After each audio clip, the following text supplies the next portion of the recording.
Hey, ich bin back! Wow, nach wie vielen Wochen jetzt mittlerweile? Puh, auf jeden Fall schon ein paar Tage. Ja, ich war irgendwie sehr busy in letzter Zeit, sagen wir es mal so. Also auch heute hatte ich ein Bewerbungsgespräch und davor war ich an einem Montag mal bei einer Nail Expo, falls man es sieht. Die sind auch ein bisschen rausgewachsen. Dann habe ich in der Zwischenzeit noch bei einem Speech Contest mitgemacht und habe da den Special Preis der Juroren bekommen. Für meine sehr, ja, unschuldige Rede. Für Leute, die es nicht auf Twitter mitbekommen haben. Es fand ein Speech Contest statt für Ausländer und da habe ich mitgemacht. Es war eine ganz, ganz tolle Erfahrung, war mal sehr cool. Und vielleicht mache ich irgendwann nochmal mit, wenn das Japanisch ein bisschen ausgereifter ist. Mein Thema war übrigens Dinge, die ich an Japan sehr liebe. Natürlich war Essen dabei. So, dann hatte ich natürlich noch eine Umfrage formuliert auf Twitter, denn ich habe relativ viele Themen, die ich gerne abfrühstücken würde. Gewonnen hat lustigerweise das Hochzeitsupdate, wobei ich auch gerne ein Video über meine Workshops gemacht hätte, die stattfanden, aber das kommt dann danach. Auf jeden Fall gibt es mal wieder Neuigkeiten aus der Wedding-Welt. Wir hatten nämlich einen festen Termin beim Schrein. Da ich davor leider über eine Woche krank war, und das war auch der Grund, weshalb kein Video kam, ich hatte über eine Woche fast keine Stimme. Es hat mich rasend gemacht. Ich konnte so gut wie nichts machen. Fieber war auch noch dabei. Also es ging mir wirklich sehr dreckig.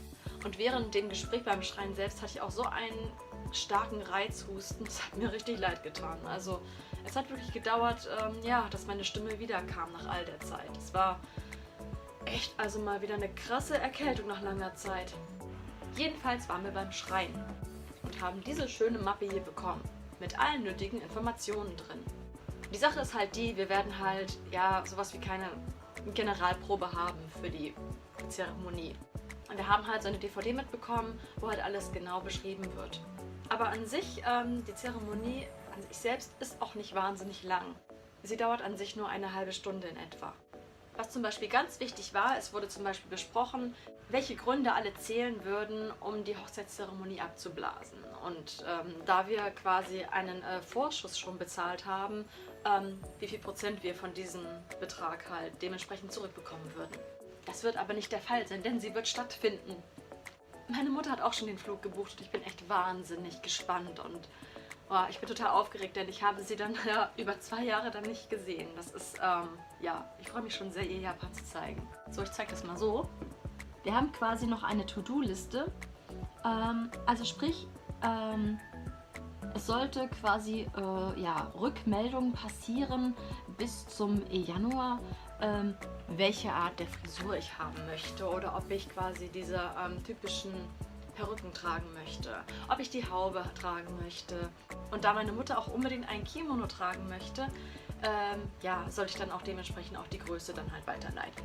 Wegen den Haaren weiß ich ehrlich gesagt noch nicht so ganz, was ich machen soll.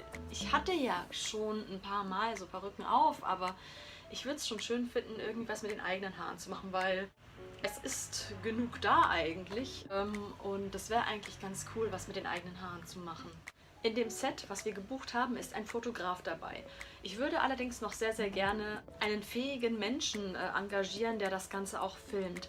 Das Problem hierbei ist allerdings, und auch bei weiteren Fotografen, die man bucht, man darf innerhalb des Schreins nicht filmen, beziehungsweise keine Fotos machen. Das ist untersagt. Vor dem Schreingebäude, das ist alles kein Problem, also auf dem Gelände, das kann man tun, aber während der Zeremonie ist das leider nicht gestattet, was sehr schade ist. Wir haben aber, wie gesagt, in dem Set einen Fotografen jetzt drin und kriegen demnach 50 Fotos. Das ist aber ein bisschen wenig und ich würde ganz gerne noch etwas dazu buchen, dementsprechend. Dann seht ihr hier zum Beispiel, ich weiß, es sind alles Kanji, wie hier zum Beispiel der Schedule, der Ablauf für so eine Hochzeit. Es gibt jeweils immer eine Zeremonie am Vormittag oder, wenn man will, eine am Nachmittag. Die Zeremonie am Morgen beginnt um 11 und die andere Zeremonie beginnt um 1. Es wird immer gebeten, dass die Braut 2 Stunden vorher antanzt, denn man wird ja sehr pompös hergerichtet, ne? Und das ist halt so krass. Wenn das Ganze um 1 Uhr anfängt, ist das Ganze um 14:30 Uhr schon alles rum. Also es geht wirklich zügig. Das ist sehr krass, wenn man bedenkt, was man bei einigen Schreinen so für enorme hohe Beträge bezahlt für solche Zeremonien. Also es ist wirklich, ja, es ist wirklich krass. Also ihr ahnt gar nicht, wie viel man bei beliebten Schreinen, wie zum Beispiel dem Meiji Jingu, wie viel man dafür für eine Zeremonie bezahlt. Das ist wirklich richtig krass. Die Reservierung, die wir an dem Tag getätigt haben, zusammen hat schon 100.000 Yen gekostet. Und was wäre natürlich so eine Zeremonie ohne eine Rede? Juhu! Wir haben das hier bekommen zum, auswendig lernen. Wir müssten es vorlesen und quasi dann allen vortragen. Gott sei Dank sind Fülligana dabei und der Text ist auch nicht so lang. Es war sehr süß. Ich wurde quasi schon vorgewarnt, dass der Kimono wirklich sehr schwer ist, denn bei diesem Schreiben müssen wir hinterher dann nämlich, unterschreiben und mir wurde schon gesagt, es könnte sein, dass der Arm etwas schwer zu heben ist mit dem Kimono. Ich bin gespannt. Apropos Kimono, ich hatte mal nachgefragt und in dem Schrein gibt es scheinbar wohl nur den weißen Kimono. Also ich weiß, ich glaube gefühlt 90% aller Leute auf Twitter haben mir gesagt, nimm den roten, yeah, aber es gibt nur den weißen, glaube ich. Es tut mir leid. Oder ich, miete mir halt nochmal, einen eigenen Kimono. Was aber ziemlich blöd wäre, da der weiße Kimono ja eigentlich in dem Set inbegriffen ist. Und es wäre ein bisschen Geldverschwendung in dem Sinne. Da der Rest ja auch schon echt viel kostet. Ja, das sind so gerade die Updates von der Hochzeit. Also es ist sehr übersichtlich, es wird noch geplant natürlich und wir brauchen natürlich noch etwas für danach zum Feiern und zum Essen. Es ist halt sehr schwer, weil die ganzen Sachen immer für irgendwelche riesigen Zahlen an Gästen sind und wir haben halt echt nicht so viele. Also bisher kommt aus Deutschland eigentlich nur meine Mutter mit ihrem Lebensgefährten.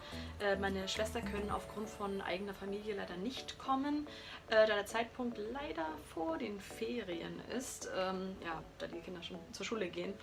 Deswegen wird meine Seite nicht so voll sein. Was ich aber auch natürlich nicht krumm nehmen kann, denn Japan ist ja natürlich nicht gerade um die Ecke. Es wird auf jeden Fall Zeit, demnächst die DVD anzuschauen, um mal so ein bisschen zu gucken, wie der Ablauf so einer Zeremonie vor sich geht. Ich kann euch dann natürlich gerne in einem weiteren Update-Video davon erzählen, wenn ihr wollt. Boah, hat das jetzt mal wieder gut, ein Video zu machen. Hey, das glaubt ihr gar nicht. Mann, das hat jetzt aber auch echt lang genug gedauert. Es tut mir sehr, sehr leid, dass es kein Update gab. Wie vielleicht einige von euch gesehen haben, habe ich einen neuen Trailer in der Zeit gemacht gehabt. Und ich hatte danach dann halt diesen Erkältungsrückfall. Das war meine eigene Dummheit.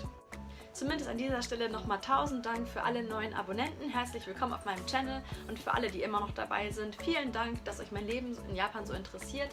Und bleibt gerne dabei und wir sehen uns dann im nächsten Video. Bis dann!